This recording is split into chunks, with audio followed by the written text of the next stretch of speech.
ஒரு நாளைக்கு எவ்வளோ தண்ணி குடிக்கணுன்ற கன்ஃபியூஷன் உங்ககிட்ட இருக்கா? இதை ஈஸியாக ஒரு சிம்பிள் ஃபார்முலா மூலயமா நான் சொல்கிறேன். ஜென்ரலாக தண்ணி நிறைய குடித்தோன்னா நம்ம எனர்ஜி லெவல்ஸ் அதிகமாகும், வெயிட் லாஸ் பண்ணலாம், ஸ்கின் எல்லாம் பலன்னு இருக்கும்னு நம்ம நிறைய பேருக்கு தெரியும். ஆனால் இதே தண்ணியை நீங்கள் அதிகமாக குடிச்சிங்கன்னா அது வாட்டர் பாய்சனிங்காக கூட ஆகலாம். ஸோ அந்த சிம்பிள் ஃபார்முலாவை நம்ம வேர்ல்ட் ஹெல்த் ஆர்கனைசேஷன் கூட ரெக்கமெண்ட் பண்ணுது.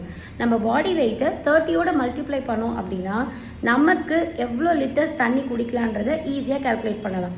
ஃபார் எக்ஸாம்பிள், நீங்கள் 70 கிலோஸ் இருக்கீங்கன்னா 70 × 30 210. ஸோ அவங்க ஒரு நாளைக்கு 2 லிட்டர் தண்ணி குடித்தாலே போதுமானது.